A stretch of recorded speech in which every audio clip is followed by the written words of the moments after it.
Good morning. I pray that all of you and hope that all of you are going very well today. Today I'm going to read from the book of Jasher, chapter 28 through to and including chapter 29. Chapter 28.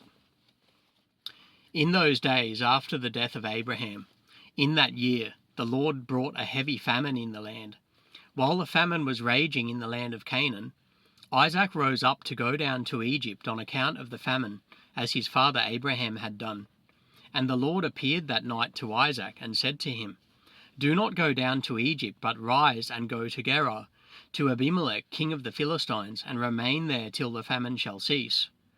Isaac rose up and went to Gerar, as the Lord commanded him, and he remained there a full year. And when Isaac came to Gerar, the people of the land saw that Rebekah his wife was of a beautiful appearance. And the people of Gerar asked Isaac concerning his wife, and he said, "She is my sister." For he was afraid to say she was his wife, that the people of the land should kill him on account of her. The princes of Abimelech went and praised the woman to the king, but he answered them not, neither did he give attention to their words. But he heard them say that Isaac declared to her to be his sister, so the king reserved this within himself. And when Isaac had remained 3 months in the land, Abimelech looked out the window, and he saw Isaac was sporting with Rebekah his wife. For Isaac lived in the outer house belonging to the king, so that the house of Isaac was opposite the house of the king. And the king said to Isaac, "What is this you have done to us in saying of your wife, 'She is my sister'? How easily might one of the great men of the people have lain with her, and you would then have brought guilt on us." And Isaac said to Abimelech, "Because I was afraid that I die on account of my wife, therefore I said, 'She is my sister.'" At that time Abimelech gave orders to all his princes and great men, and they took Isaac and Rebekah his wife, and brought them before the king. The king commanded that they should dress them in princely garments, and make them ride through the streets of the city, and proclaim before them throughout the land, saying, "This is the man, and this is his wife. Whoever touches this man or his wife shall certainly die." And Isaac returned with his wife to the king's house. And the Lord was with Isaac, and he continued to become great and lacked nothing. And the Lord caused Isaac to find favor in the sight of Abimelech, and in the sight of all his subjects. And Abimelech acted well with Isaac, for Abimelech remembered the oath and the covenant that existed between his father and Abraham. Abimelech said to Isaac, "Behold, the whole earth is before you. Dwell wherever it may seem good in your sight, until you shall return to your land." Abimelech gave Isaac fields and vineyards and the best part of the land of Gerar, to sow and reap and eat the fruits of the ground until the days of the famine would have passed by. And Isaac sowed in that land, and received 100-fold in the same year, and the Lord blessed him. The man became great, and he had possessions of flocks and possessions of herds, and a great store of servants. When the days of the famine had passed away, the Lord appeared to Isaac and said to him, "Rise up, go forth from this place, and return to your land, to the land of Canaan." Isaac rose up and returned to Hebron, which is in the land of Canaan, he and all belonging to him, as the Lord commanded him. After this, Shelach the son of Arphaxad died in that year, which is the 18th year of the lives of Jacob and Esau. All the days that Shelach lived were 433 years, and he died. At that time Isaac sent his younger son Jacob to the house of Shem and Eber, and he learned the instructions of the Lord. Jacob remained in the house of Shem and Eber for 32 years. Esau his brother did not go, for he was not willing to go, and he remained in his father's house in the land of Canaan. Esau was continually hunting in the fields to bring home what he could get, so did Esau all the days. Esau was a designing and deceitful man, one who hunted after the hearts of men, and inveigled them. And Esau was a valiant man in the field. In the course of time he went as usual to hunt, and came as far as the field of Seir. The same is Edom. And he remained in the land of Seir, hunting in the field, 1 year and 4 months. Esau saw in the land of Seir the daughter of a man of Canaan, and her name was Jehudith. the daughter of Beeri, son of Epher, from the families of Heth, the son of Canaan. Esau took her for a wife, and he came to her. 40 years old was Esau when he took her, and he brought her to Hebron, the land of his father's dwelling place, and he lived there. It came to pass in those days, in the 110th year of the life of Isaac, that is, in the 50th year of the life of Jacob, in that year Shem, the son of Noah, died. Shem was 600 years old at his death. And when Shem died, Jacob returned to his father to Hebron, which is in the land of Canaan. And in the 56th year of the life of Jacob, people came from Haran, and Rebekah was told concerning her brother Laban, the son of Bethuel. The wife of Laban was unable to conceive in those days, and gave birth to no children, and also all his handmaids gave birth to none to him.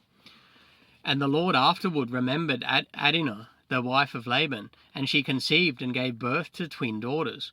And Laban named his daughters the name of the elder Leah, and the name of the younger Rachel.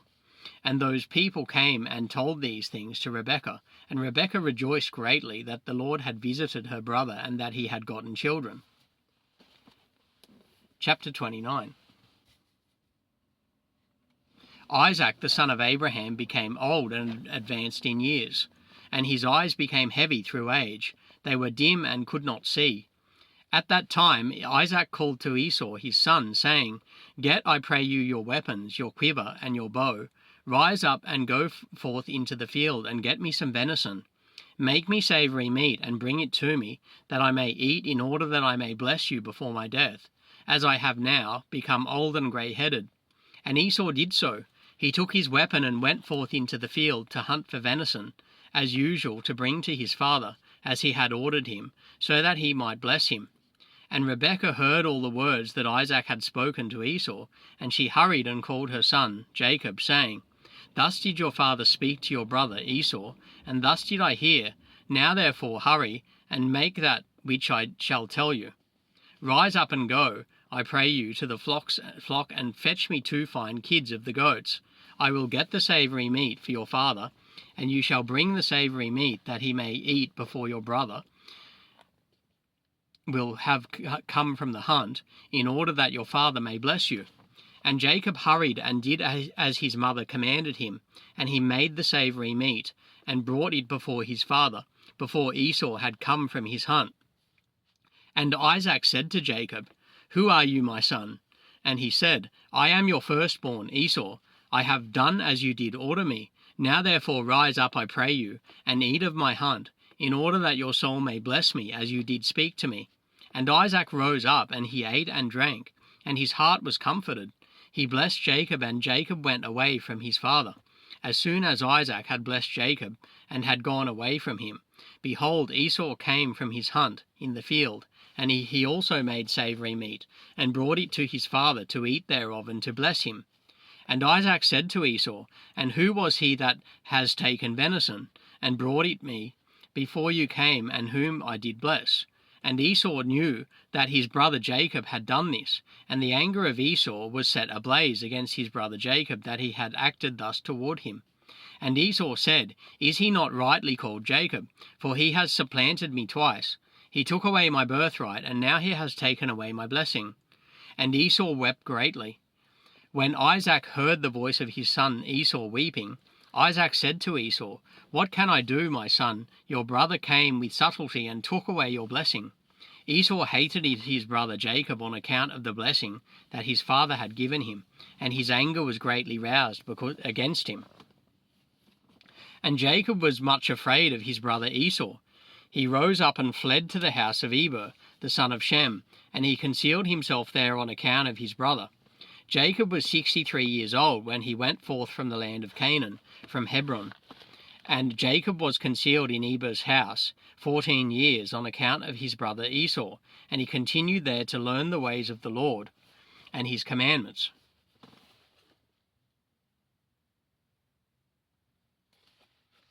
When Esau saw that Jacob had fled and escaped from him, and that Jacob had cunningly obtained the blessing, then Esau grieved greatly. He was also troubled at his father and mother. He rose up and took his wife and went away from his father and mother to the land of Seir, and he lived there. Esau saw there a woman from among the daughters of Heth, whose name was Bosmath, the daughter of Elon, the Hittite. And he took her for a wife in addition to his first wife, and Esau called her name Adah, saying the blessing had in that time passed from him. And Esau lived in the land of Seir 6 months, without seeing his father and mother. And afterward Esau took his wives and rose up and returned to the land of Canaan. And Esau placed his 2 wives in his father's house in Hebron. The wives of Esau troubled and provoked Isaac and Rebekah with their works, for they walked not in the ways of the Lord, but served their father's gods of wood and stone, as their father had taught them. They were more wicked than their father. They went according to the evil desires of their hearts, and they sacrificed and burnt incense to the Baalim. And Isaac and Rebekah became weary of them. And Rebekah said, I am weary of my life because of the daughters of Heth.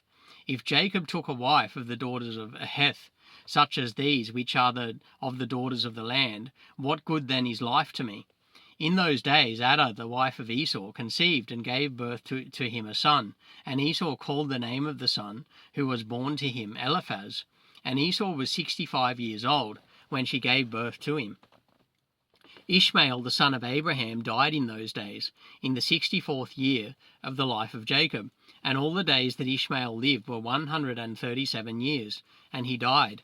And when Isaac heard that Ishmael was dead, he mourned for him, and Isaac lamented over him many days. At the end of 14 years of Jacob's residing in the house of Eber, Jacob desired to see his father and mother, and Jacob came to the house of his father and mother to Hebron. And Esau had in those days forgotten what Jacob had done to him, in having taken the blessing from him. And when Esau saw Jacob coming to his father and mother, he remembered what Jacob had done to him, and he was greatly incensed against him, and he sought to kill him. And Isaac the son of Abraham was old, and advanced in days. And Esau said, Now my father's time is drawing nigh, that he must die. And when he shall die, I will kill my brother Jacob. This was told to Rebekah, and she hurried and sent and called for Jacob her son. And she said to him, Arise, go and flee to Haran, to my brother Laban, and remain there for some time, until your brother's anger be turned from you, and then shall you come back. And Isaac called to Jacob and said to him, Take not a wife from the daughters of Canaan, for thus did our father Abraham command us according to the word of the Lord, which he had commanded him, saying, Unto your offspring will I give this land, if your children keep my covenant that I have made with you. Then I will also perform to your children that which I have spoken to you, and I will not turn away from them. Now therefore, my son, listen to my voice, to all that I shall command you, and refrain from taking a wife from among the daughters of Canaan. Arise, go to Haran, to the house of Bethuel, your mother's father, and take to you a wife from there, from the daughters of Laban, your mother's brother. Therefore be careful, that you should not forget the Lord your God, and all his ways in the land to which you go, and should get connected with the people of the land, and pursue vanity, and turn away from the Lord your God. But when you come to the land, there serve the Lord. Do not turn to the right or to the left from the way which I commanded you, and which you did learn. And may the Almighty God grant you favor in the sight of the people of the earth, that you may take there a wife according to your choice, one who is good and upright in the ways of the Lord. May God give to you and your descendants the blessing of your father Abraham, and make you prolific and reproduce, and may you become a multitude of people in the land where you go. May God cause you to return to this land, the land of your father's dwelling, with children and with great riches, with joy and with pleasure. And Isaac finished commanding Jacob and blessing him, and he gave him many gifts, together with silver and gold, and he sent him away. Jacob listened to his father and mother. He kissed them and arose and went to Paddan Aram. And Jacob was 77 years old when he went out from the land of Canaan from Beersheba. When Jacob went away to go to Haran, Esau called to his son Eliphaz, and secretly spoke to him, saying, Now hurry, take your sword in your hand, and pursue Jacob, and pass before him in the road, and lurk for him. Kill him with your sword in one of the mountains, and take all belonging to him, and come back. Eliphaz the son of Esau was an active man, and expert with the bow, as his father had taught him, and he was a noted hunter in the field and a valiant man. Eliphaz did as his father had commanded him, and Eliphaz was at that time 13 years old. Eliphaz rose up and went and took 10 of his mother's brothers with him, and pursued Jacob. He closely followed Jacob, and he lurked for him in the border of the land of Canaan, opposite to the city of Shechem. And Jacob saw Eliphaz and his men pursuing him. Jacob stood still in the place in which he was going, in order to know what this was, for he did not know the thing. Eliphaz drew his sword, and he went on advancing, he and his men, toward Jacob. And Jacob said to them, "Why have you come here? And what does it mean that you pursue with your swords?" And Eliphaz came near to Jacob, and he answered and said to him, "Thus did my father command me, and now therefore I will not deviate from the orders which my father gave me." When Jacob saw that Esau had spoken to Eliphaz to employ force, Jacob then approached and supplicated Eliphaz and his men, saying to him, "Behold, all that I have and which my father and mother gave to me, that you should take and go from me, and do not kill me. May this thing be accounted to you a righteousness." And the Lord caused Jacob to find favor in the sight of Eliphaz the son of Esau and his men, and they listened to the voice of Jacob, and they did not put him to death. Eliphaz and his men took all belonging to Jacob, together with the silver and gold that he had brought with him from Beersheba. They left him nothing. Eliphaz and his men went away from him, and they returned to Esau, to Beersheba, and they told him all that had occurred to them with Jacob, and they gave him all that they had taken from Jacob. Esau was indignant at Eliphaz his son, and at his men that were with him, because they had not put Jacob to death. And they answered and said to Esau, "Because Jacob supplicated us in this matter not to kill him, our pity was increased toward him, and we took all belonging to him and brought it to you." Esau took all the silver and gold which Eliphaz had taken from Jacob, and he put them by in his house.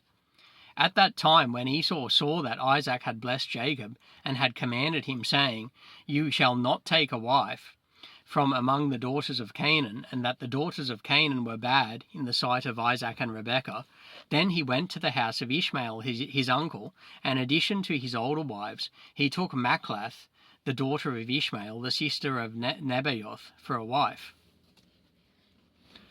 So that concludes my reading of the book of Jasher for today. I've read chapter 28 through to and including chapter 30.